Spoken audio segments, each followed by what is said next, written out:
So item number 1 is the downtown landscape quote. Quickly, we have visited this issue a couple of times, and we're going to let Mark bring us up to date on this issue. Thank you, Mr. Chairman. A couple of weeks ago, some council members met with representatives of the downtown property owners to discuss the quotes that we received for the downtown landscaping maintenance and flower hanging baskets, those types of things. The quotes that came in were considerably higher because of a little bit of grumbling that we've been hearing about some added maintenance wanted. The hanging baskets weren't quite as spectacular as was hoped, so we went out and got new quotes, and the prices came back, and the downtown property owners didn't like the high prices, so they asked to meet with the council, and you had some discussions with them, and agreed to basically try to get new quotes based on the level of service that had been provided over the past few years, or actually since the beginning of the streetscape was being maintained by a private contractor. And also, apparently the prices of the hanging baskets were too high, so they asked that there be no hanging baskets included in the quote for downtown maintenance and landscaping. As you know, we only received 2 original quotes from the number that we sent out, and it was a significant number, I forget the exact total. So we asked the 2 that submitted the original quotes to resubmit, and Northwoods Landscaping provided a quote of $11,455 to do the maintenance, and $900 for the irrigation system startup and blowout. So what does that come to roughly? 12.3. 12.3. And then the other company, Aero Management, submitted a quote of 97, and they submitted it after the packet went out, and I emailed it out, and Councilman Cope, I put a copy in your box. Aero Management submitted a quote of $9,725, which does include the irrigation system winterization and startup. So Aero Management has actually submitted a lower quote on the maintenance. I asked them, just for the heck of it, to submit quote prices for the hanging baskets, and holy moly, the cost to put up the 24-inch hanging baskets and to keep them irrigated throughout the summer was quite significant. Aero Management provided a cost of $15,350, and Northwoods Landscaping provided a price of 15. 94. No, 94. $9,548. I don't know why there's such a price discrepancy, but it is what it is. So those are the quotes that we received after the follow-up meeting, and was asked to do so by the downtown property owners. In that meeting, I know Jeff was there. I think you were there, Dale? The downtown meeting? No, I was there for a little bit, but okay, yep, that's I right. left. Chip and I were there. There was a lot of discussion in that meeting, and the price was one of the issues. And you and I this afternoon spoke that those hanging baskets are costing $600 per basket, from 500 to 600. Yeah, if you go with you take the highest quote that we got, the 15 Yeah. piece, and divide that by the number of hanging baskets, it comes out to a pretty significant cost per basket to maintain. When it's broke down like that, then it's astronomical, price per basket. When you're buying the baskets for $20, and it's almost costing $500 just to maintain them. Very high maintenance item that we're looking at. So, a lot of maintenance, and daily watering, and providing the watering truck. Jeff, the consensus you were at the meeting was that the hanging baskets could be eliminated. That was the consensus I heard from the majority of the property owners, that they felt they could live without the hanging baskets. So I think, Or at least they didn't want to pay for the hanging baskets. The community that everyone seems to point to that has the most profuse hanging baskets in the area is Park Rapids. They're full and vibrant and colorful, so I tried to reach out to Park Rapids to see how much they pay for their hanging baskets. They haven't gotten back to me yet, but I just thought I'd try to get that information. Haven't gotten it yet. Did the Northwoods Landscaping Company have knowledge that the other bidder was revising a bid or a quote? I'm just a little curious about the fairness here and why one would revise it. In other words, when you receive them, they're public, and everybody knows what the quote was, including the one who now came in with the lower. And so then this person comes in and cuts it a little. I just question, it may be legal because of the dollar figure not being so high, but I question if it's ethical. I love the Yeah. lower quote, but I hope you understand what I'm saying. In the long run, that kind of thing can come back and bite you for the simple reason that you get a reputation, and it's not a good one.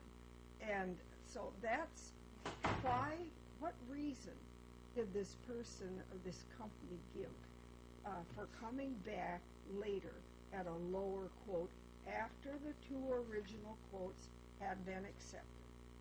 And undoubtedly, there was a way that they would know then what the higher quote was. Do you know? Perhaps you don't know. I have not a clue. All I know is that the low quarter sent me an email and asked me how much his original quote was because he had lost it. So, I One of the questions I have is, it's made out on May 1st, which is the same day that the packets were sent out. yeah, So- I don't think there was any shenanigans going on by this management company, what the other guy was going to bid and under. Because we didn't get our packets late That's in the my evening, point. and he made this out on May 1st. That was one of the things I talked to Jeff a little bit. And the second of all, if somebody's gonna play shenanigans, they wouldn't cut it by $2,630. It's a huge drastic cut, so obviously, if somebody's doing a number, they would beat it by a couple $100 or, something And like if the lower that. quote Well, was any more No, certain. I didn't use the word shenanigans. Yeah. It's not, I don't think that's an appropriate term. But I think Yeah. it's not uncommon in the bidding business, the quoting business, if they can find an advantage to take. Yeah. And so, my only concern is that if word gets around that this is done, it seems to me that if you're going to accept a lower quote at a later stage, the other bidder, the other quoter, should have that same opportunity. That's my only concern. The thing though that I think helps make the difference is the amount of difference. There's a $3,000. 2,600, almost 20, They leave that much on the table. Yeah. But your point is. I don't know. Maybe he came in with a lower bid as high as he could make it and still be under the other one. That would be what I would. I would think that what he did, he was looking at the council meeting as of tonight, and there was no set time to have these bids Yeah. received. This was asking, you asked these people to submit something, you did not set a timeline, you didn't set a date, you Really? basically kind of wanted it before the Really? council meeting. So, I can understand the person thinking that he had as much time until the council meeting and not really realizing this was a packet issue. Was there no timeline given? Not to me. No. So there was, that's the only thing, it wasn't that bids were gonna be open at Okay. 1 o'clock Well, on Thursday, okay. and you had to have your bid there. I would say absolutely Well, I'd then. certainly want to take the lowest one. I just don't want to do Yeah. anything that jeopardizes the Can city we do in that the from now future. on? Can we say, at 1:00 PM on, That's the way it should be. Quotes. for all our quotes, to keep, so that everybody can. He does 95% of them, so.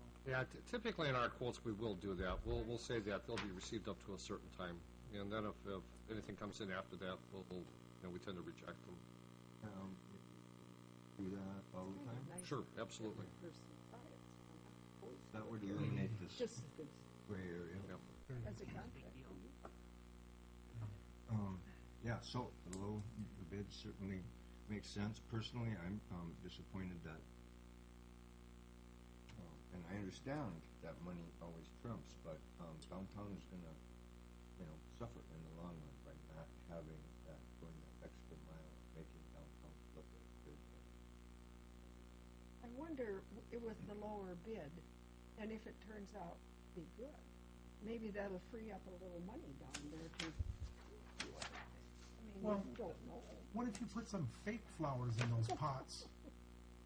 I mean, you don't have to trim them, cut them, and they always look nice, and, I mean, even if you spend extra on fake, You know, believe it or not, we had talked about doing that, putting some fake flowers in some baskets and real flowers in other baskets and see if the people knew the difference, but not at 30 miles an hour, I wouldn't. No.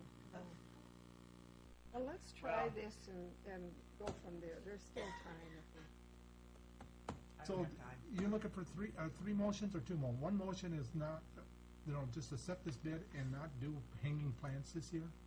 All as one However you motion? wanna word it, if it's just do the Just maintenance, it'd accept be the bid. sufficient. Okay. So, the motion then from the committee is to set the low bid without the hanging baskets, or how you wanna say that?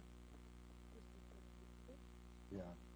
Well, Because, there's downtown two made it numbers. pretty clear in that meeting, they don't want the baskets, so they can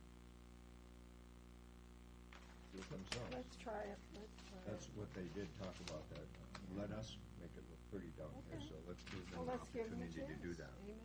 So we're gonna take estimate number 279, which is for $9,725, and we'll set that. And that includes the startup, right? Would you include, are you making the motion? Sure. Would you include that next year there would be a time for the quotes to be in so that we don't come in? Well, we just talked about having that be the case from now on, Yeah. right? Okay, Jeff does that, I'm mandatory. okay with it. I I'll understand second the motion. Yep. that. When does this start and how do you accept it real quick? If we go ahead with the motion tonight, are you on board?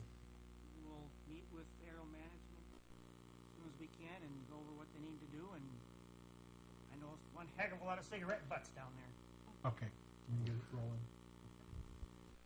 Everybody comfortable, all in favor? Aye. Item number 2, Downtown Special Service District Assessment Methodology.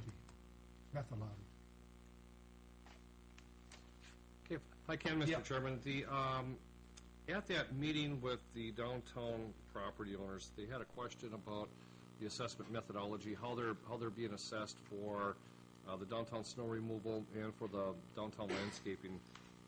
So I laid it out in a memo, and that's been our practice on the landscaping portion since we did the downtown project a number of years ago, and then on the snow removal going back probably about 20 years. I don't know that, and I did talk to Dave Brainerd about the methodology. I don't think that he really has a concern about that. His only question was whether or not the city is paying for our share as a property owner, and we are. We do assess ourselves, assess the parking lot fund for our abutting footage for the Laurel Street lot, the Front Street lot, and property that we own down there. So we are treating ourselves like we're a property owner. I think the bigger issue for them at the landowners meeting, there was some discussion about perhaps the city picking up a greater share of the landscaping cost, similar to what we did with the special assessments for the downtown project, where I believe the council came up with a different formula from our traditional formula, where instead of assessing 50%, I think we assessed 30% and picked up 70%. So I think what they were really asking for was some discussion and request of the city to pick up a greater share of that cost other than just what would be our proportional share as being a property owner, and to do some sort of a 50-50 split on landscaping, or a 60-40 or a 70-30, something of that nature. I was in that meeting, and I think a couple others, and I disagreed right off the bat with that, and I know you guys heard that, and I just told them because of competition, and I was using examples, and I will today, is Fifth Avenue Furniture would end up paying for flowers for, Bob and Franz that competes against them. And even, let's say, the Skillet would be paying for flowers to compete against Front Street.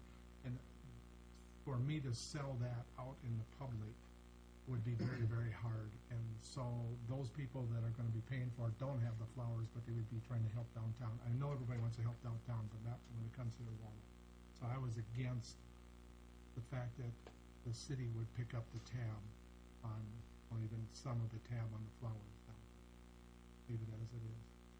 Also, when you compare it, maybe I'm wrong here, but if you compare it to street maintenance, for example, when we put in the new Willow Street Bridge, I paid I'd even still be paying a big chunk of money for a street, but everybody uses the street, and their argument downtown is that,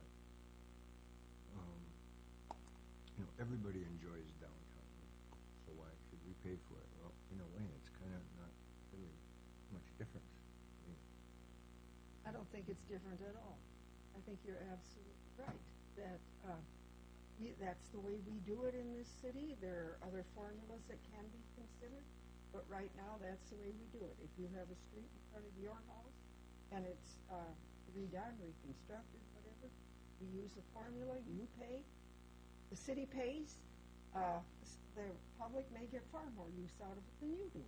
Probably they do, but that's the way it is. So, I think we should leave it as it is, and I'm glad you took that stand. Okay. That's the motion on the committee. Second. Okay, all in favor? Aye. Item number 3, Buffalo Hills Lane, see attachment. Was carried over from the last meeting. We didn't get a chance to discuss it, and Jeff, we got some time tonight, so Jeff can thoroughly go over it. Go ahead, Jeff. This is a carryover. At the last meeting, we did provide some information to the council on sort of the background and the history of considering a project on Buffalo Hills Lane. This started back in 2004, 2005. Initially, it began when Lumber One was starting the Crescent Hills subdivision through the preliminary platting process. In the platting process, the Planning Commission had some concerns about the condition of Buffalo Hills Lane, and with the additional traffic that was on it, felt that at some point we needed to have some upgrades to Buffalo Hills Lane. So we started a process where we talked with, held 2 neighborhood meetings, talked with adjacent property owners or people within those subdivisions about improvements to Buffalo Hills Lane. And we even floated out some potential assessment methodologies for funding that project. And a lot of those methodologies included basically assessing the entire subdivisions that were adjacent to Buffalo Hills Lane, and either on a per lot basis or a per household basis.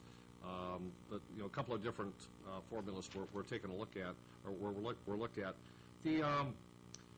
After the 2 meetings, I think we pretty much got a consensus from the neighbors adjacent to Buffalo Hills Lane that quite honestly they felt the road was fine, and or if there were improvements, they didn't feel that it was appropriate that they should be paying for a portion of it or being assessed for it. So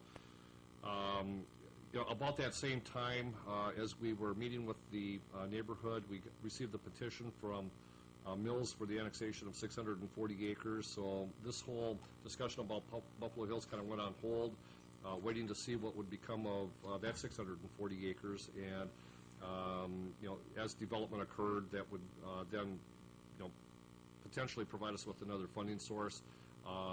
But it would also give us a much better idea of what sort of future traffic volumes we could expect, and with that we could make some decisions on what the ultimate design for Buffalo Hills really should be. Had some discussions about road widths. We had discussions about whether or not we have a off-street accommodation for walker or pedestrians and bicyclists. That was really visionary at that point 10 years ago. We hadn't, it wasn't really talked about that much, but at any rate, the thing just got put on hold, and nothing happened on the Mills property. The Crescent Hill subdivision has really slowed down. I think since 2008, they've maybe built 1 or 2 homes. There is a potential build-out of, I believe, 67 homes on that subdivision. So there could be a lot more development activity, but until the market comes back, it's just slow. In the memo that I did today, we've had some more thought, or had done a little more thinking about Buffalo Hills in terms of what's going to happen to Buffalo Hills when that Mills property does begin to develop. And we really don't have any idea of what that development may look like. If it's mixed use, we would anticipate some probably low-density residential, higher-density residential, maybe even some commercial. The concern that we had from a staff perspective is, Buffalo Hills right now from roughly Graydon Avenue going to the west, it's not really constructed as a road. It hasn't been brought to grade, really hasn't been paved. What we have are about 3 courses of chip seal. So as far as there being any structural integrity to that pavement surface, there is none.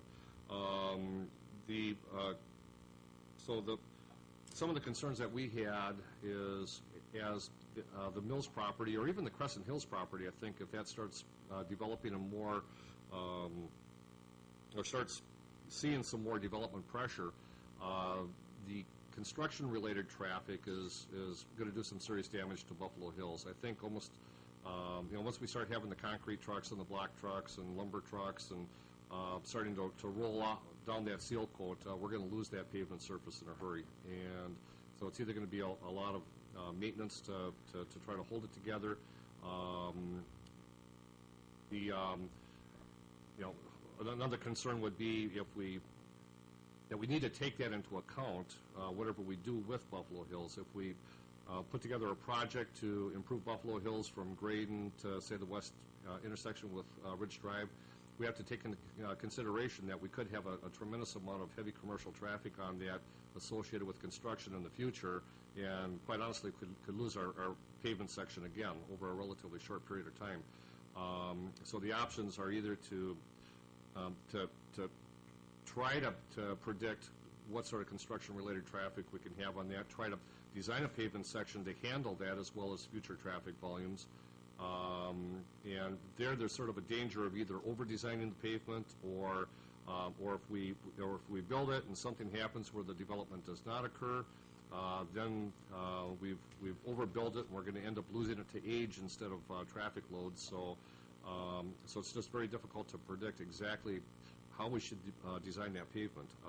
It would almost be more practical, I think, from staff's perspective, is to just design it for what's out there as existing, and should a lot of development begin, then I think we would just have to understand that we're probably going to lose that pavement section to all the construction-related traffic, and after all that development occurs, then we would have to probably resurface the road at that point in time. That seems like the more, I guess, more practical approach from staff's perspective. We're not sure how long of a period of time that might be, but at least we can be, I think, more confident that we're going to get the use and benefit out of whatever we're paying for as far as the pavement section. Where do we want to go from here? I guess at this point, I just don't know what direction the council would like to go. I have a question, real quick on that. The main artery is that lane, and then you've got all these developments come up. How do you normally handle the assessments with the developments that come up that spider off of the main artery, which is this?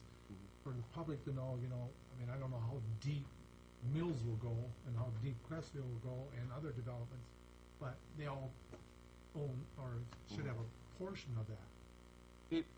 And they should. And that was the basis for our assessment methodology some 8 years ago when we were putting that together, that at the time that everything on the north side of Buffalo Hills was developed, it was, that was the city limits.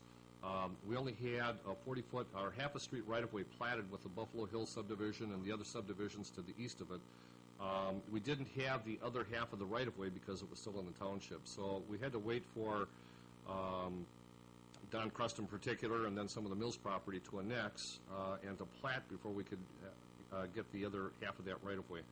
If we turn the clock back 30 years, and if that entire road right-of-way had been in the city, and there were subdivisions being created on both sides of the road, which normally we would expect to see, that would be a much more normal development process. then as we built those roads, we would have been assessing each subdivision, all of the lots within the subdivision for their share of half of the roadway. So the Buffalo Hill subdivision would have picked up half of it for their 1,300 feet.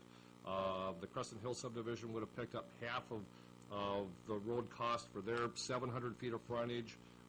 Korea Addition, the same thing for their 450 feet of frontage. So each subdivision would have been, and we would have distributed that cost to each of the parcels within the subdivisions. And that's what we tried to recreate, 8 years ago, but that's what, we had a lot of resistance to that from people within the subdivisions. Well, the people, and I'll let Mary go, the people that have already built their developments got off scot-free, Right. and you are not gonna go back and tell them to pay for the road that they got off scot-free. So now it's just the people that wanna redevelop, which really creates a hiccup for the city. Mhm. Because we're actually telling future developers not to develop because the cost is too high. But the other Well- ones got off scot-free. And that's not to say they got off scot-free. If we do a project, I get, from staff's perspective, I still think that's a methodology we probably would still want to approach, Okay, where I think we would still want to consider assessing all of the parcels within those subdivisions for their share of the cost of the road. so we wanna make new friends. Yes. Go ahead, Mary. Well, first of all, I don't believe we can discuss much or anything about what Mills may or may not do without them having a representative here. We keep alluding to the Mills property and the development. I think it would, first step would be to invite a representative from the Mills property to come and see if they have anything to share, and maybe they don't. I don't know. The other thing occurred to me that when the state does a street within the city, and they have to use another street while they're doing, we'll say, Street A, and the detour is in on Street B to get wherever you're going, they will pay the city for the harm that was done to Street B while Street A was being redeveloped. And that occurred a couple of times in southeast Brainerd not too long ago. If I can, Yeah. when they establish a detour on a local street, they don't necessarily pay for the damage. What they do is take a look at the average daily traffic that they're going to run on that street, and they will pay us the equivalent of, or the calculated amount of gas tax received for that traffic on the street over the period of the detour. And that leads me to what I want, the point I wanted Yep. to make was, if you're going to have new road construction in the area beyond Buffalo Hills Lane, and it's going to involve heavy trucks, et cetera, who will, as you pointed out, probably destroy the existing road, perhaps we should, as a city, develop a policy for that kind of situation, or perhaps that company should be charged something.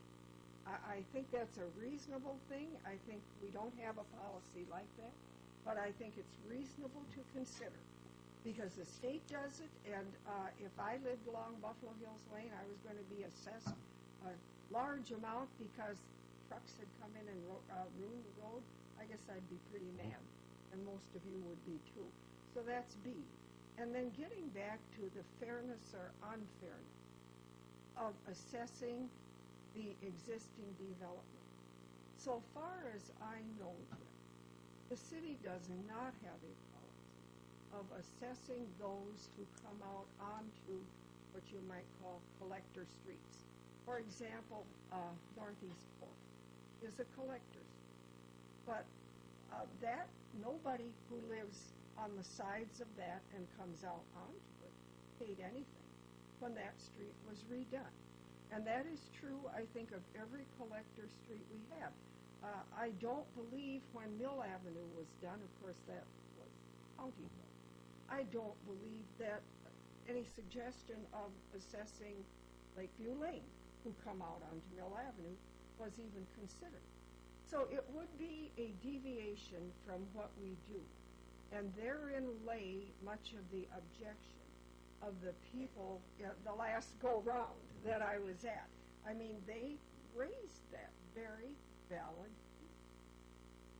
I do think we need to do something. I accept your point that we want to see the construction occur. I accept that, Gary. I think it's reasonable. But we also have to look at what's history, what's fair, and how do we go about developing policies that we'll have to fall back on, not only now, but in the future. So those were the only points. Thank you. 50% of all construction on the streets are covered by the city because of what Mary is just saying. And then when you do a street project, you only assess half of it because half of it is because the rest of the town is using that street already. Right, on reconstruction, yes. On new construction. and that's what this is. Well, this would actually be initial construction, actually bringing it to grade, doing curb and gutter for the first time, putting in storm sewer systems. So this would be considered more of a initial construction. This is similar to 28th Street. It's a town line road that was Yeah. done with oils and not the Why true don't we start with inviting the Yeah. Wells reps Yeah. and go from there? and positive. Yeah. They want to Yeah, go. right. When you say it's a new construction, you're still talking about Buffalo Hills Lane? Yes. Because there isn't septic, Well, there's water and sewer. We have that. But we don't have storm sewer. It's really never been constructed to a specific grade and brought to its full width. I must have missed something right up front. Is that in pretty rough shape right now? I can't. It's passable. Then then I need to understand why we're even talking about this now. If there's that many unknowns and we don't need to fix it right now. Positive Realty were here at the last meeting, and the one before, and they were just wanting the project to continue to move forward so they can start the next development. And the road is in tough shape for the next development. So that would hinder their next development. And they have developed quite a bit to the left there. But what changes this from 28th Street now? You really got me confused because we're letting 28th Street off and they don't have sewer and water and storm sewer and all that. Yeah. I think maybe the way 28th Street, well, and that would be a council decision, yeah, obviously, whether or not you want to consider it 28th Street. initial or full. 28th Street, Buffalo Hills is a dead end, so really the only people using it are people that live in those Okay. subdivisions that access off of Buffalo Hills.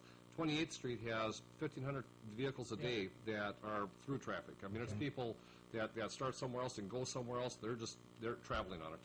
Okay. Yeah, but with the development someday, you're gonna have 1,500 cars on Absolutely. Buffalo Hill Lane too. Yep. Okay, I just wanted to know the difference between these two town line roads. We're approaching them a little different. One is 100% assessment, the other one is 50%, and they're the same issue. I'm going to move that we invite representative of Mills to a future meeting, Yep. as can be arranged, and ask staff to research policies from other communities relative to destruction or heavy use of a road caused by construction going beyond that road. Yep, and I think that's an excellent point. A lot of communities do have what they call impact fees. And the impact fees are structured not only for roadways, but say, for instance, a big development occurs and now somewhere along the line you have to upsize water mains, sanitary sewers, other infrastructure to accommodate that, then you can develop these impact fees to help pay for that. Can we have maybe positive Yep. going in that Sure. meeting Sure. also being Absolutely. they already? Absolutely. You know of anybody else that wants to develop on there, Mark, or have you heard anybody else other than those two, so that we get everybody aboard? I have not. Okay. I don't know, Jeff has? There really isn't anything else that's available for development out there. We've got the Crescent Hills, which there could be 2 or 3 more phases of that, but that takes you right down to Tommy Thompson's 40, which is outside the city and surrounded. The rest of it is all mills. There's some empty land on the north side of that road that goes east and west in front of the Thompson property, He owns that also. and that's Yep. developable. And could you also look at policies on if other cities have any kind of a policy to assess coming into a collector Sure. from developments that use it? I'm missing the motion totally. I got some of it down. Tell me what your motion would be.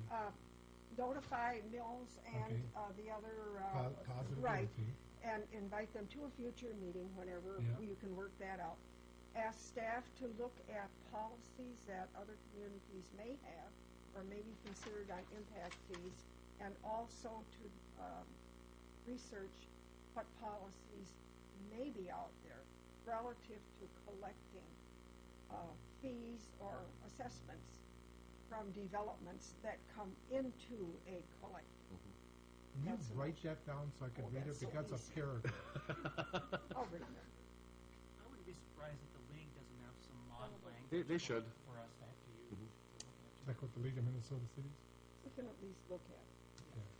Whatever it is, I'll second it. Okay, yeah. I like, supposed to remember that word for word. Okay, we're all in favor of that one, so we'll move on to item number 4, which is 4th of July event street closure applications. We have 2 of them, one from Community Action and another one from the Eagles Club. And who's handling that, Jeff? Yes, we did receive a couple of applications associated with 4th of July activities. First one is from Community Action for the parade and other events. And we did circulate those applications to all city departments asking for comments. And we did receive one comment from the planning department that felt that the parade route really should be going through the downtown area. Well, we're gonna have a teddy bear parade downtown, Mark, for Brainerd History Week. So at least we'll have one parade. We're getting a start. So, And with that, staff would recommend approval. Mr. Chair? Yes. As you know, we live right by the Eagles. And so we are among those who they should be contacting. And I see they said that they're going to talk to me. Yes. But so far they haven't. So I would like to move that they both be approved, but that with the one for the Eagles, that is contingent on no food or drink leaving the Eagles premises. That they have people stationed at all around the perimeter to ensure that doesn't happen, that people aren't taking their beer or their drinks and then slopping on down the street and their corn. And also that the amplifier be turned away from our property. And so I would move approval with those contingencies for When the you Eagles. say turned away, that's pretty vague. I mean, Well, okay, it. Facing north. It would, yeah, so it So would you not, want it to- it would Yeah. not face south. Amplifier face north? No, it, probably for them, it always faces west. And that's never caused a problem. Because, that's never caused a problem. And I'm sure it'll continue. You know, I live west. Well, then you better speak up. You better speak up. Yeah. Come on. No. Yeah, do you hear it? Yeah, but it's part of the 4th of July. It's just part of the celebration, and I know that I'm not gonna. So which way should we face this thing? Down. Yeah, there, I like I want to that. make the motion to face it one direction. Well, when they go west, their building does push it. Well, it's not near the problem that the railroad is, so really it's kind of a non-issue to me. You can have it face whatever you want. Okay. Well, let's just say that. Facing west. Amplifier facing west is what is part of this motion. Okay. Second. In community action, there was no contingency I on didn't that. see anything on that. Okay, and Eagles is just no food or drink that leaves the premises Right. and amplifier facing Right, west. right. And, They have people to watch.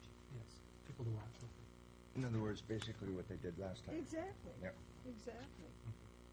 Last year. All in favor? Aye. Thank you for that. Item number 5, we have the Willow Street bike lanes. This is a carryover from the April 7th council meeting and Safety and Public Works meeting. The last time we had this up, there was about 75 people. Some people were all the way down the steps. I don't know, the room was full. So maybe some of you in the backside got up front now. But I'm going to let Mark start out with it because this did go to another committee, and he can help us out with that. Okay, thank you, Mr. Chairman, and I want to point out that we have 3 members of the Walkable Bikeable Committee here this evening, the chair and vice chair and another member of the committee. If you would like, they can certainly add a few words. At its last meeting, Assistant City Engineer Jesse Fryhammer was able to attend the meeting and talk with the bicycle committee, or the walking and biking committee, about Willow Street and about the issue of the bike lanes and the issue of on-street parking and the concern raised by the church about removal of parking from the south side of Willow Street. The Walkable Bikeable Committee looked at the options and, in a nutshell, basically agreed that there should be bike lanes on Willow Street from 13th to 7th, but concluded, and there are reasons identified in the information provided to you, reasons why the parking should be removed from the north side of the street and parking remain on the south side with the bike lanes on both sides. Thank you so much for that, and, I know we got some members from there, and I don't know, was there any attendance from any members from the church at the Walkable Bikeable Committee that you know of? No, there was not. Okay, and that was just last Monday. Where would you like this? Would you like to hear from some of the people that have not spoke at the last one? Because we did hear from quite a few. Well, I've heard 3 different versions of this, so I guess I have. So I want to be very clear on what's being proposed.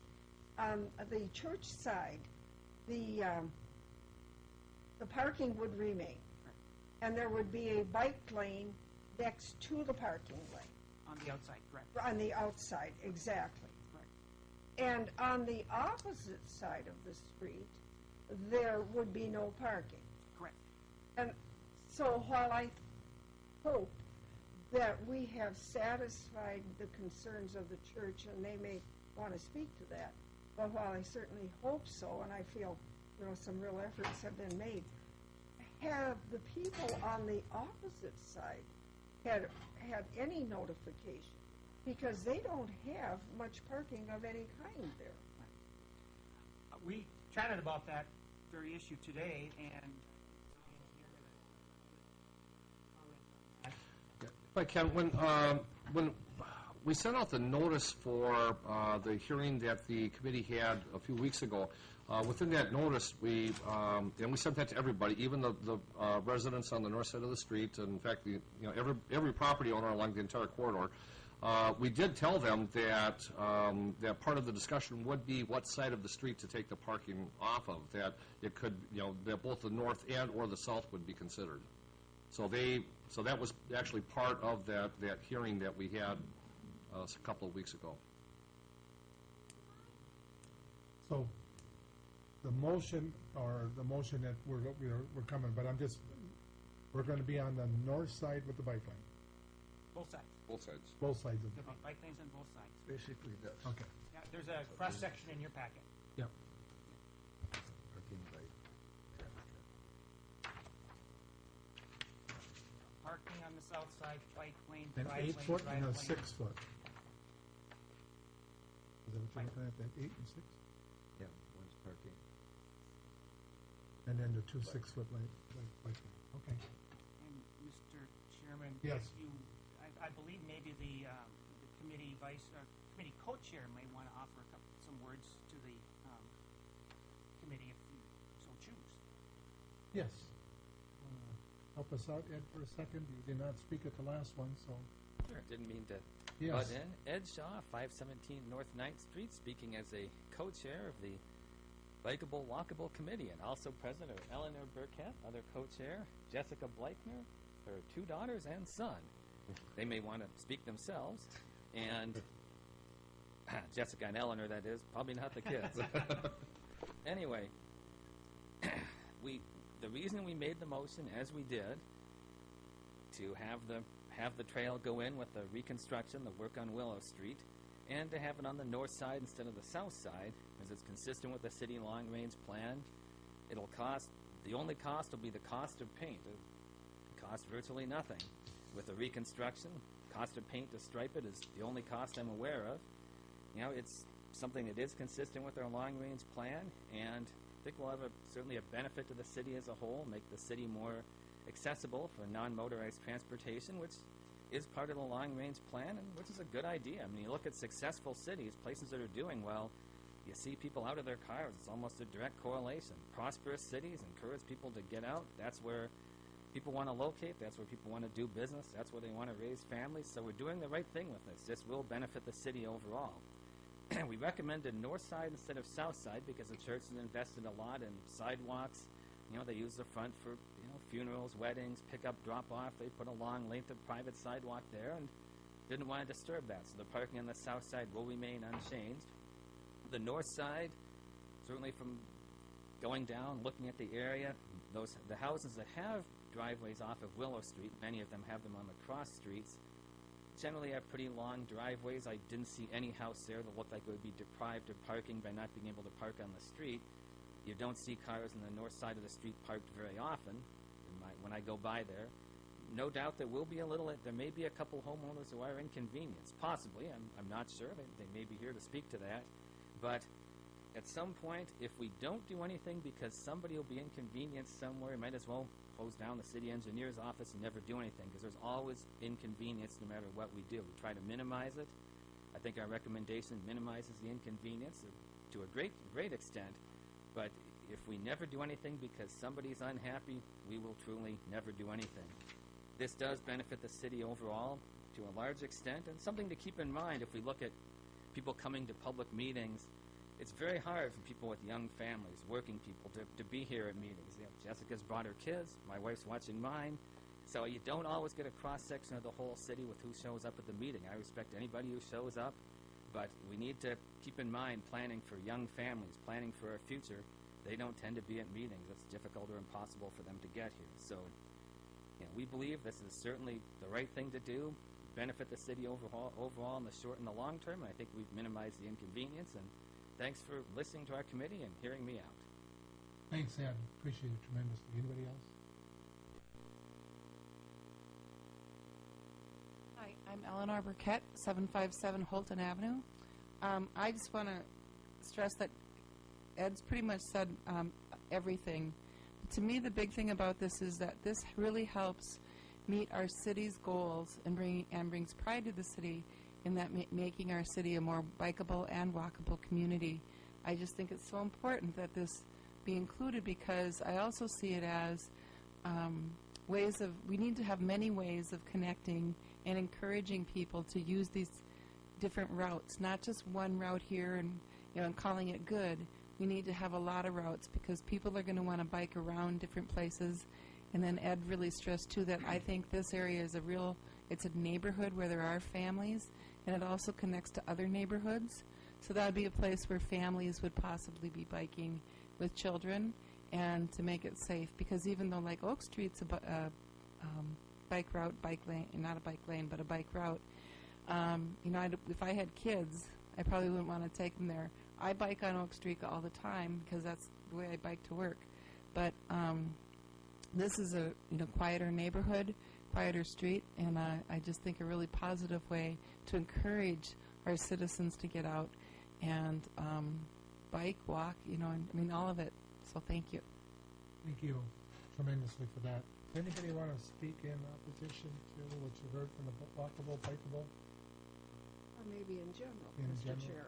Yeah, we heard a lot of the generals, but, yeah, please. And, you're representing everybody here, so we'll just... Probably not. I really don't Go have... ahead and pull up the mic. Thank you. I don't have too much more to say other than what I said last time, which is Okay. that our main concern, our biggest concern, was preserving parking on the side that the church is because of the usage, because of the access there. That was our main concern. Did you see a copy of this? Yes, I Okay. did, but it didn't specify north-south when I first got it, so. Okay. So there's going to be 2 6-foot bike lanes on Right, each side? yep, yeah, Okay. I saw that. Does And- this meet your needs? I think it does. The concerns that I had last time that I expressed was, I think what you had said before, Mary, which I appreciated, is that I think it's when the rubber hits the road that you realize that parking is going to be taken away. And when I saw the map of all the places where there's going to be bike lanes, Once you realize that there's going to be parking taken away, that's when people get upset and they say, well, what do you mean? It's nice to have a bikeable city. It's great. So my question was, do all the other residents on these lanes realize that that may be happening when their street is done? And so to take an overall view, that's why when we had that, when you said that there was that meeting, we didn't know that meant parking being gone.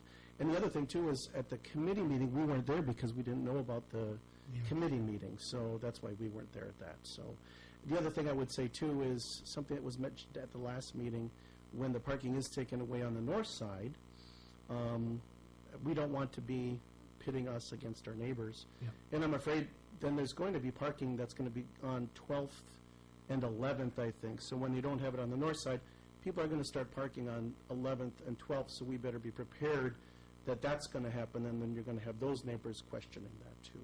So thank you. Yeah. I want to thank the committee for doing a wonderful job and for, everybody coming together on this. The community involvement, it's not just us up here, it's everybody involved. And Somebody else wants to. yes, But I would just remind the committee that although maybe everyone but doesn't come to meetings, I guarantee you most of them have phones.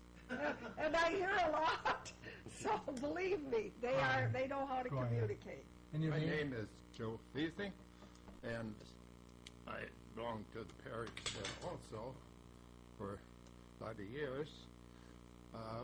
We plan on going 12 months a year. We're not going to bike just in the summertime. And the inconvenience of us handicapped people, which there are, well, I set up on the top, and the church, of course, has a different balcony. On our top, there are pews and about 2 and 3 people in each pew. Well, it's totally full. They're all handicapped people.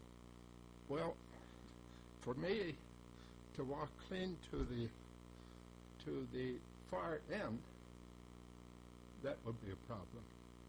And we have people coming with canes and wheelchairs and everything else.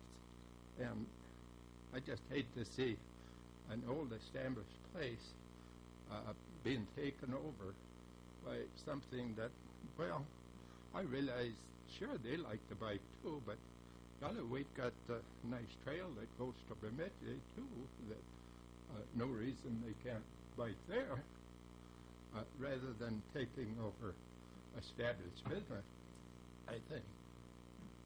Yeah. You might see less parking stalls used once we put these bike lanes in, because people will bike to church instead of driving their car. In December, January? Well, some of those months maybe not, but then they'll be able to walk. Oh, no, I don't think so. I don't think so. Sure, there'd probably be some, but what percentage Yeah. of the total congregation? Very small. Well, I think they have families. I think we did okay here. You'll still have the parking in front, so you'll be okay. Well, A great compromise was we done. we go about an hour early Yeah. just to get a parking place, so we don't have to walk so far out. And that becomes a problem as years go by. Now, you understand that in front of the church, the parking remains. Still will be. Yes, yes. But of course, the other side, a lot of people in my category park there also on the north side. Mhm. Till they get there, and there's cars. Yeah. And I'm sure Father's going to have a great plan in church for all of you to make it more accessible. I mean, he's hearing this, and he's got to be listening and figuring out ways to make it better for you people to get into church and out of church. Yeah, I hope so. Yeah, he's here. He's listening. Geographically, there isn't much they can do. Yeah. There really Yeah. isn't. I mean, at my place of business, I do what I can for the handicap, and I'm sure he's got the same philosophy. Yeah. I hate to lose the Yes. place to park because that's well, it's 12 months a year, and the wintertime especially bad when it's cold and slippery. Thank you so much for that, Joe. Okay. Is there anybody else? I think. Yeah, there are.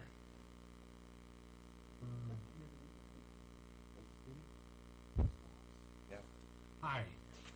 I'm Julie Loney, and a longtime member at St. Andrews. Yep. First of all, I don't see a lot of bikers on that street. There's no bike lanes, that's why. Well, I almost feel because of the way people speed through there that the bike lanes are going to be dangerous. Okay. But there really aren't bikers.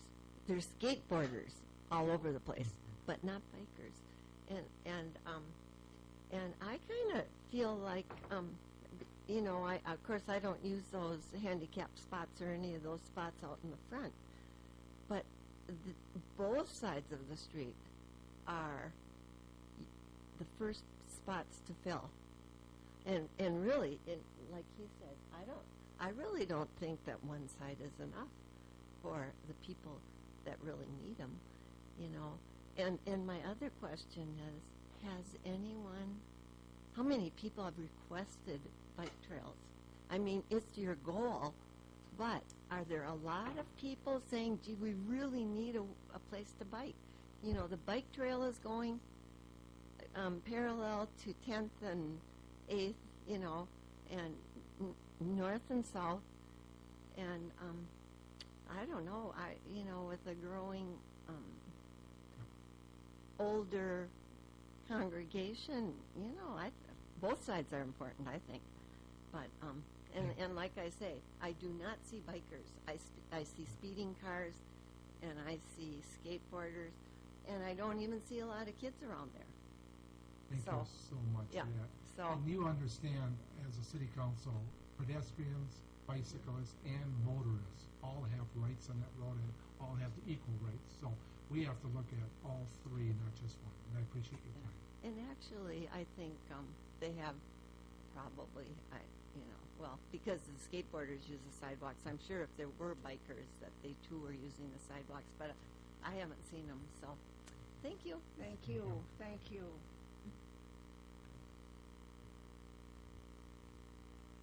Aye. I just have a couple questions. Have you, Karen Reither, Yep, Karen? Brainerd, Minnesota, St. Andrews Church in Buffalo and Graydon. I live on it. Yep. Don't get me all these meetings.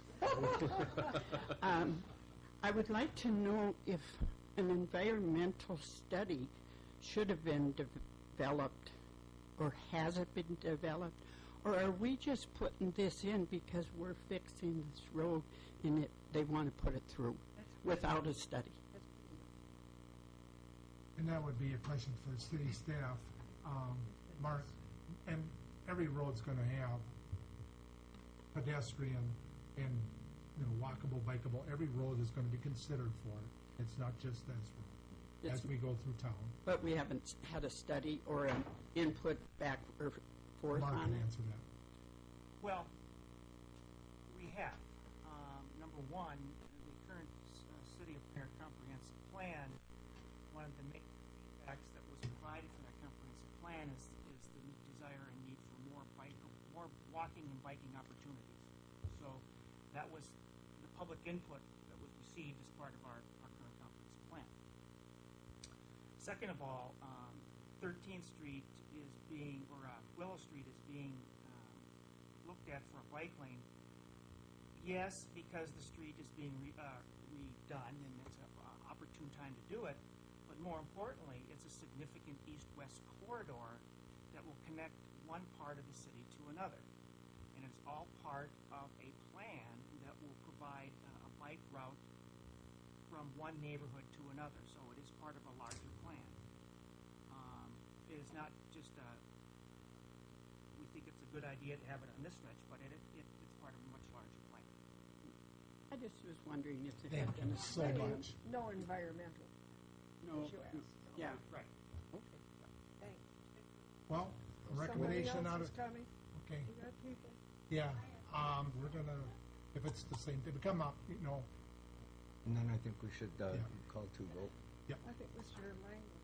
Pat Velastic, I live back Yep. in St. Andrews over on Brook Street. I belong to St. Andrews. Yep. Okay. My question is, you're supposed to come in on 7th Street, the bikers, they come in on 7th Street and they go right down to Willow Street. They come off on 13th Street, which is a very, very busy road. Where are they gonna go? Where are those bikes gonna go? I walked that street, 13th Street, and that is an awful street to walk on. You have to be very careful, because all cars go back and forth. So where are the bikers gonna go? Where are they gonna go when they get off the Willow? I guess I can't figure it out. I think the same conversation that we're having now is going to happen as we start looking at 13th Street, because I agree with you. 13th Street is a really important artery for us to work on next. Okay. So what we're looking at here, from my perspective, is connecting 6th Street. 7th Street. They're Well, gonna start on 7th Street. Yeah. And 13th Street.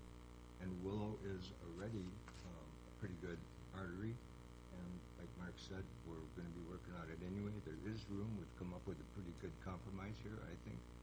I'm an avid biker, and I really like going east and west. But I'm not in favor of it. I'm just letting you know. Okay. We need the parking on both sides. Okay, thank you so You're much for welcome. that. I wrote that down. I wonder if it would be, thank you, You Mayor. want to come up real quick? No, okay, everybody's got it then? I wondered if it would be possible to leave the parking on both sides of the street and narrow the driving lanes. You know, people have spoken of the speed, and if it were possible to have still safe driving. She just wants to speak one more time. Sorry. Go ahead. Hi, Jessica Blakener, 19419 Spencer Road, and I serve on the Bikeable Walkable Committee. I just wanted to point out that this is already a designated bike route, and it does connect up with another trail in town, and that Oak Street provides a really important corridor to get over to northeast Brainerd, which is kind of where I live, and I would love to see these. There are no existing sidewalks on Willow Street, so you're probably not seeing a lot of bikers, a lot of pedestrian traffic, because there is no sidewalk. So it's a designated bike route, but there's no sidewalk, and there's really no safe place for children, for families, for people to actually ride or walk or skate. And so I just, for me, I felt that was a really, really important aspect of this. And I've been driving through there, since we've kind of got this mission for the committee. I've made it a point to drive through there every couple of days. And I never see more than 2 or 3 cars parked on that north side of the street. Every car has a driveway. There's ample parking on the side streets. The church has a very, very ample parking lot and access to the back, I would think, where people could maybe, if there was problems with handicaps getting dropped off or whatnot. And just, not everybody bikes for recreation. Some people bike because they absolutely need to. And the more opportunities, the more safe opportunities that we can provide for people who have no choice, who either have some kind of disability or handicap, or just make that choice to want to bike instead of driving, should have safe places to ride. And just the fact that it's already a bike route, I think, is pretty significant. Thank you. I have to move along here. We've got quite a bit on our agenda here tonight, and I appreciate everybody that came, and we gave it as much time as we could again. I'm going to take a recommendation out of committee, and Chip's going to make the motion. The motion will be to accept the parking on the south side. Just identical to what we have in front of us. I think that's a fair compromise. It's an important artery connection. Parking on the north side of the street for churchgoers, to me, seems like a dangerous deal anyway. And I believe that it's the church's responsibility, especially with the amount of land that they have, to come up with solutions for all parking, not just handicap. But if we leave the parking in front of the church, like I say, I think that's a pretty fair trade-off. So that would be my motion to accept this design. I wanted to hear what Jeff had to say about narrowing the driving lane. If I can, Mr. Chairman, real briefly. Yeah, we looked at that first. Willow Street is on our state aid system, so we need to follow state aid standards. We do have some flexibility in terms of lane widths, but when we get down to 10-foot driving lanes, then the standards require us to add another foot to the parking, combined parking and bike lanes. So we just don't have enough width between the curb and gutters to designate 2 marked bike lanes along with 2 marked parking lanes. That's reasonable. Thank you. On a Thank you. motion, you gonna second it? I am not for this reason, Mr. Chair. I'm very grateful for the compromise that has been made to accommodate St. Francis Church, and I think all the arguments were very reasonable. That churches provide more than just service or weddings or funerals. It was important to have the presence, and I'm very grateful for that. However, the people who live on the other side of the street, I haven't heard from. Now, you can say if they haven't called you, they don't care. I don't know that. Often you don't hear until something happens. And then I would like to have had a concerted effort to hear from them. I would think if you've owned property there and for many years and you're paying taxes there, and you've parked on the street, which is a privilege and not a right, I understand that. But it is a privilege they are being deprived of. We're pitting, in effect, the bikers against the homeowners. I don't think the bikers really want to do that. I'm wondering if one bike lane would not be on one side of the street. At There's any a rate, motion on I the would, floor. I'm speaking to it. I really believe that it wouldn't hurt to wait 2 more weeks, make a real effort to hear from the people who will be losing that part. Hear from them and see if we could perhaps go with bike lanes on one side of the street. I live right by a major biking trail place. I probably don't see 5 people a week. Where all these bikers are going, I don't really know. They're not there. They're not. But you do see hundreds and hundreds of cars in the same period of time.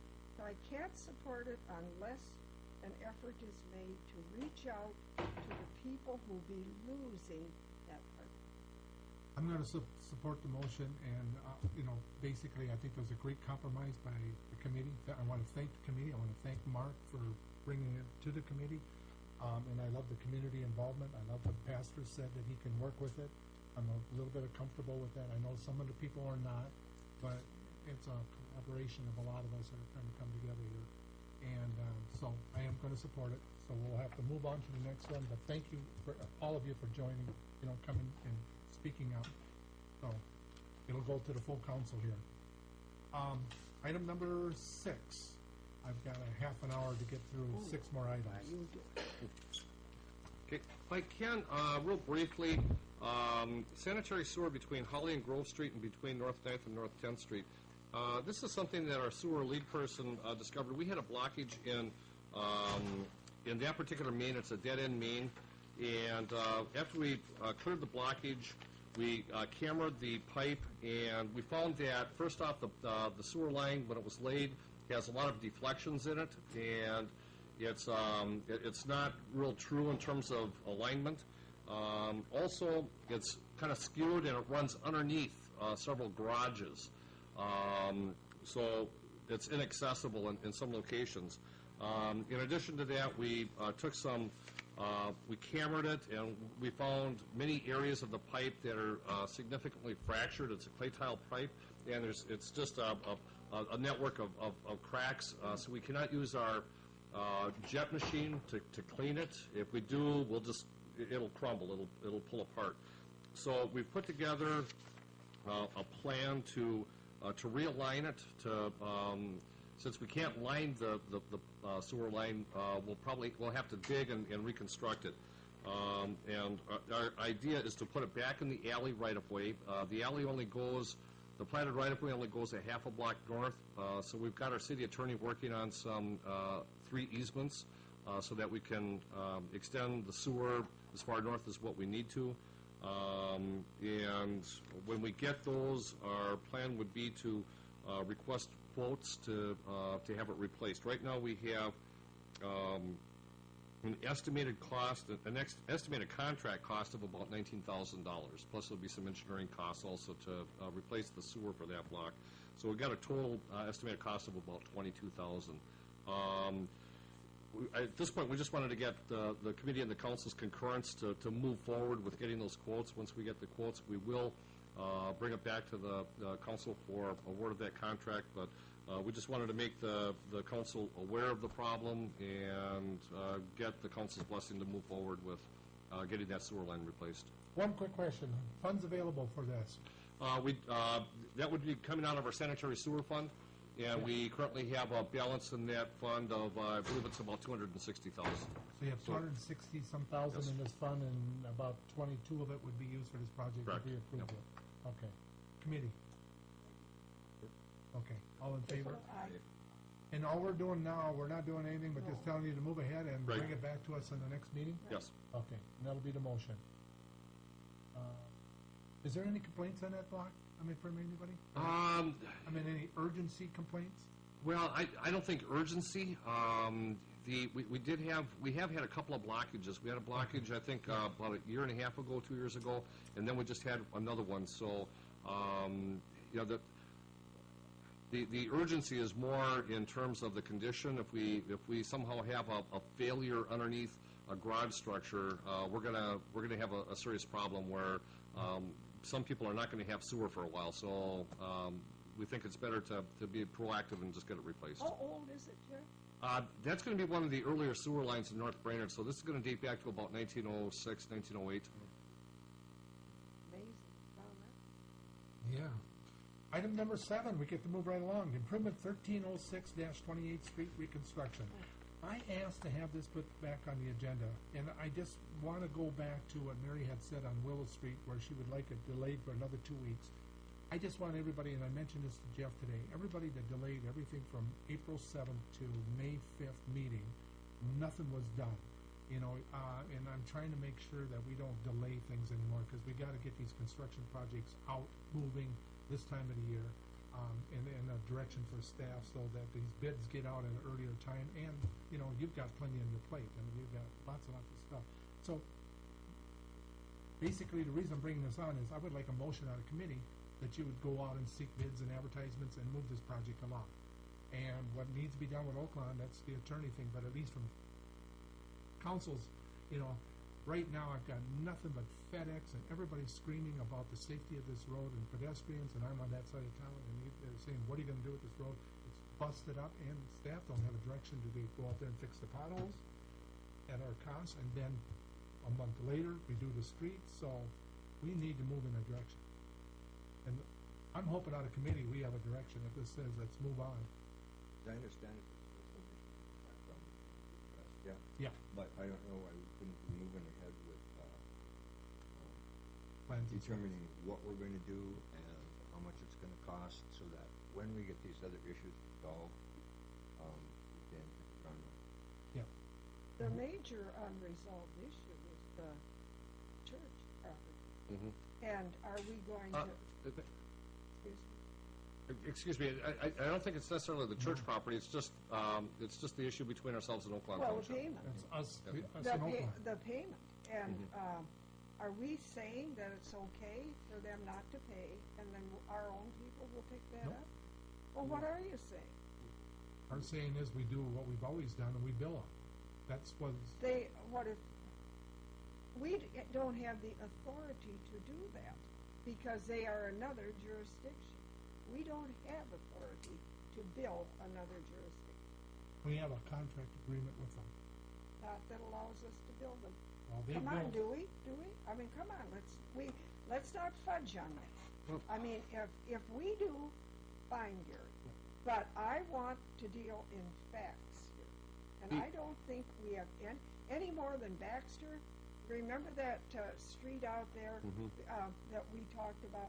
Baxter had no authority whatsoever to do it and bill Brainerd. We knew that. We didn't have any authority to do it and bill them. So we each did what we thought we wanted to do.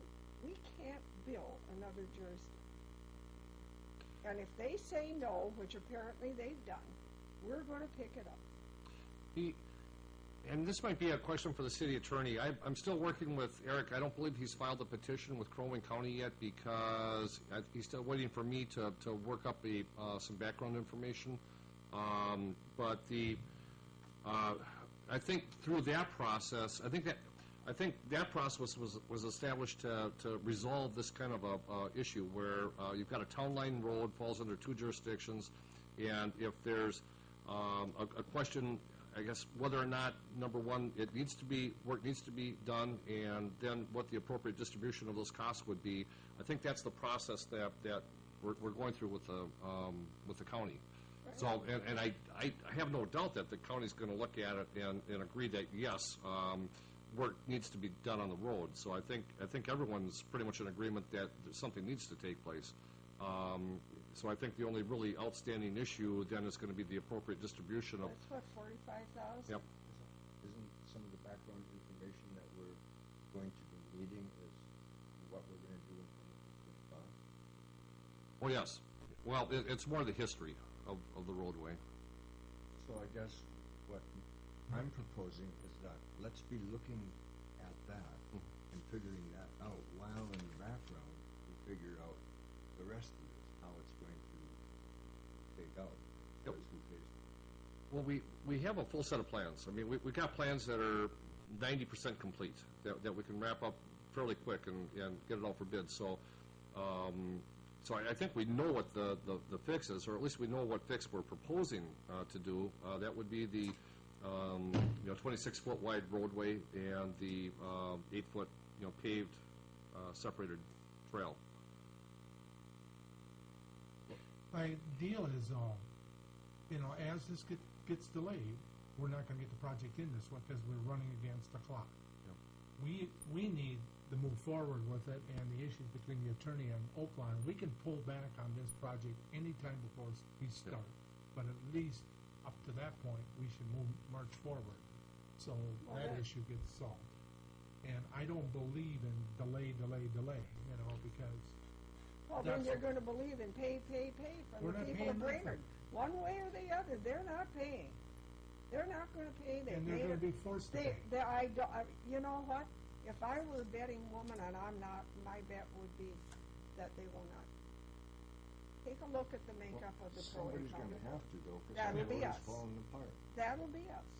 Why don't you tell FedEx to call someone? Well, no, I will go back to when we gave Oakland Township $35,000 Right. on 2 different projects. I agree. They asked us to pay, and we paid. And we did. Okay? But they don't, that doesn't mean quid pro quo.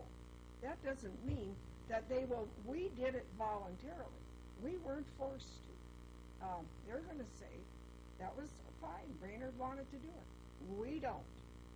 That's what's going to prevail, I'll bet you anything.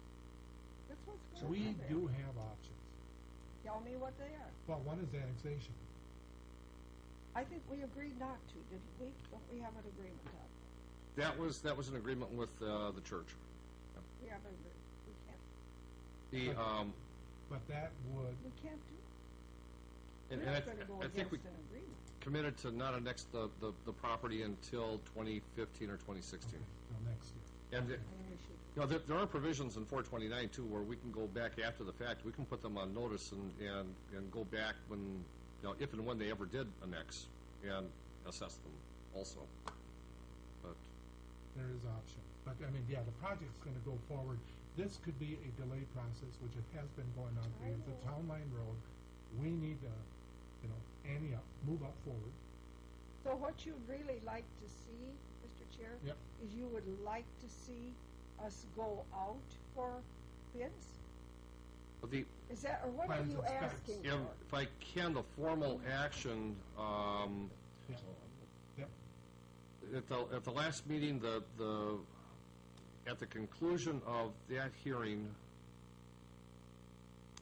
I don't believe we adopted any resolution, so this would be a resolution ordering the improvement. I don't think it's been ordered, so resolution ordering the improvement and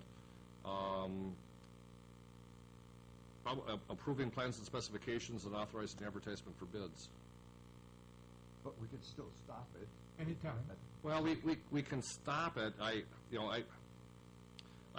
would hate to see us get in a situation where we go through a bid process, request bids, have contractors actually look at it and prepare a full bid, and we can break some stuff in there where we're going to give ourselves 30 days, 45 days, or something like that to award the contract. But I think if we're requesting the bids, I think it's going to hurt our reputation and our bidding process a little bit if we don't follow through and actually do a project. But again, I think we can write something in our specs where we can give ourselves plenty of time to resolve the issue at the county, so we know what direction we're going, so we have an answer before we formally award the bids. I would like them to step up. They don't really have any reason with this delay right now to do anything Oakland. You know, we need to put something in motion that makes them come back and say, okay, the ball's rolling, now we gotta get off our duff, and at the next meeting, we gotta either, join or go against. I Same think, with the, same with the attorney, but go ahead. I think, Mr. Chair, I see it exactly as you do, except with the opposite outcome. That we proceed with this, and not only Oak Lawn, but the county board say, well, they're going ahead with it anyway. And we'll make it easy for the county board. They're gonna say, they've gone out for bids, they're gonna do it anyway. And that means we'll be laying it on our own people. Either No, that, we don't have to do the project yet. He just said we'll put a contingency in there, and I will definitely be with you on that. Move the job ahead with the contingency. If it's not settled at the time that he's ready to release it, then we'll use that contingency. so you would not, regardless, Yeah. if Oak Lawn, if it isn't in our favor, Yeah. you would drop the project? Yes, because I agree with you not to pay until we need it. In other words, you wouldn't lay it on the people of Brainerd. No. Yes. I mean, I'm not asking for that portion. I mean, that's Oak Lawn's portion to pay. Okay, the road needs to be fixed. Yep. It It's does. dangerous. We all agree. Somebody needs to fix Right, it. we don't disagree on that. So if how long can we kick the can down That's the a good road question. before there isn't a road? I had thought it was going to the Crow Wing County Board before then. And I just don't want to see us hurt ourselves. Right. If you're going to make a motion that I could support, it would have to be very clear that this project will not go forward without the portion that is Oak Lawn being paid for by Oak Lawn. I'm more than happy to put that in the All budget. right, then I would keep the support. ball- keep If the you ball go rolling. out with the bids, but make that very Yeah, clear. sure. Because I will not lay that, what is it, 45, 50,000? Oh, 45. Yeah. Lay that on, and then either raise the assessments or put it on the public? No, that's not right. Well, and then it's gonna give city a direction. We need the project to get in by this If fall. you Right go now, along we're with delaying. that, I'm okay with it. Yeah. But I'm I with want that in the motion. And it'll be in the motion. I'm more than happy. That way you can continue to move, put the contingencies I'm not in even sure your what the bidding motion is. process. You'll put contingencies in the bidding process that it will be delayed, 60 days or whatever we And it may need. even be dropped. Yeah, and it might be Yep. dropped. But, Is there any chance if we went out to Oak Lawn, we could convince them? this will be a convincing It's not fair motion. to ask him, I don't think. Well, This should be convincing for Either them to way, move forward. either He way, needs- he'd be in trouble. because it's, as I agree with our chair, we've stepped up to the plate and we paid our share. We haven't argued endlessly with them. I agree with you, but if I they don't want- won't, Yeah, and I agree. We will not move all forward right, and we bid. will not ask people to bring it. And I'll be the first to that- make that motion. Good, I'll sound- have you. Jeff, figure out the motion and then I'll read it. Okay, well, I think it would just be adopting the resolution, and, I'm not sure, exactly what kind of language, I don't think that's text that you want in the resolution. No. It's kind of a canned resolution, Kind but, of caveat alongside there's, it. I think if, it's just, any action's gonna still have to come back to the council. I Yeah. mean, we go out for bids, we tabulate the bids, they're still gonna be back here for discussion, as to whether or not to award those. Yeah. But we'll move ahead. Yep. That'll give them a direction. They know that they're under the gun. The county has got a direction, and the attorney's got a direction, and you have a direction. So, and, Will the attorney be here? Will he- Yes. does he know it? Yes.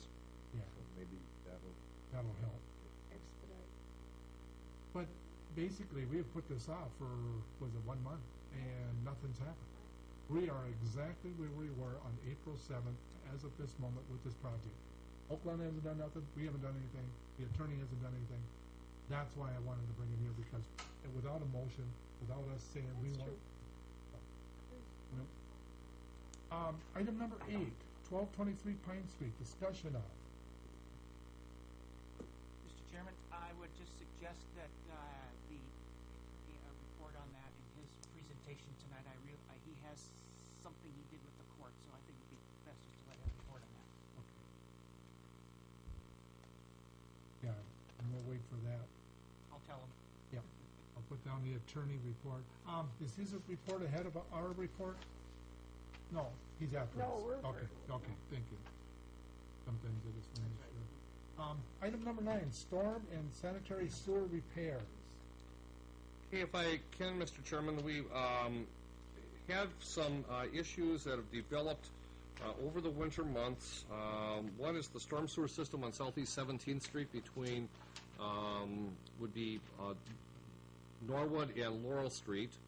And that's where we've got some storm sewer catch basins that are failing. They've crumbled. The pipes are failing, so we need to, we're losing the street. So we need to replace those catch basins, run new storm sewer leads, connect it to a manhole. And then also, about a week and a half ago, we developed another sinkhole over a sanitary sewer line that's in 15th Street between Pine and Oak Street. And that structure also is completely gone. Or just about gone.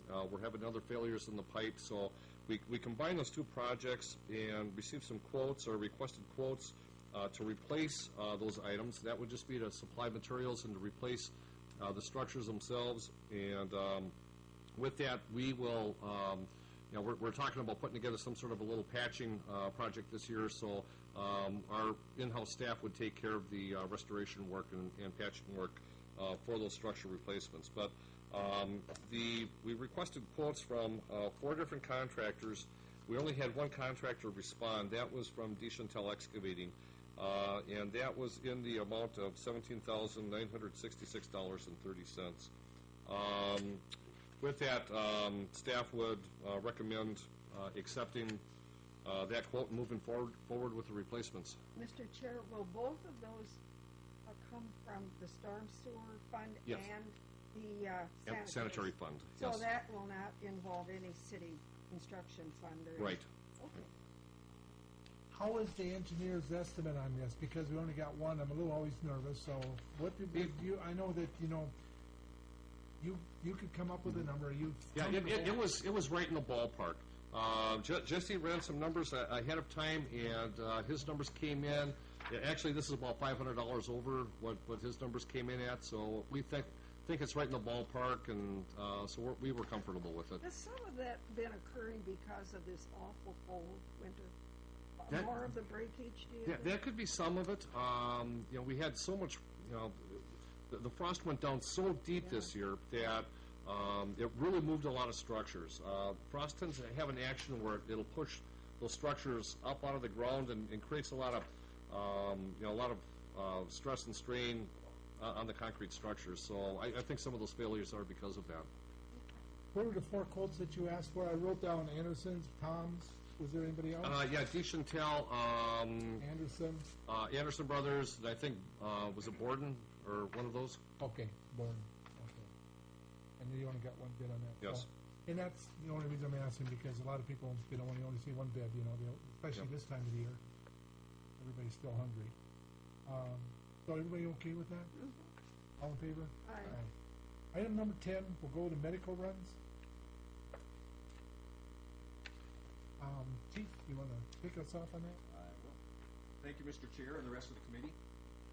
As you know, we started doing medical runs roughly in 2012. We did them for a few months. We got canceled for a few months. We were reinstated to do them again, and then we were reinstated not to do them again. So I sit here before you, or stand here before you, however you'd like, and just kind of go through some of the quick history. You do have quite a packet in your council minutes there. I'm not going to go through all of that.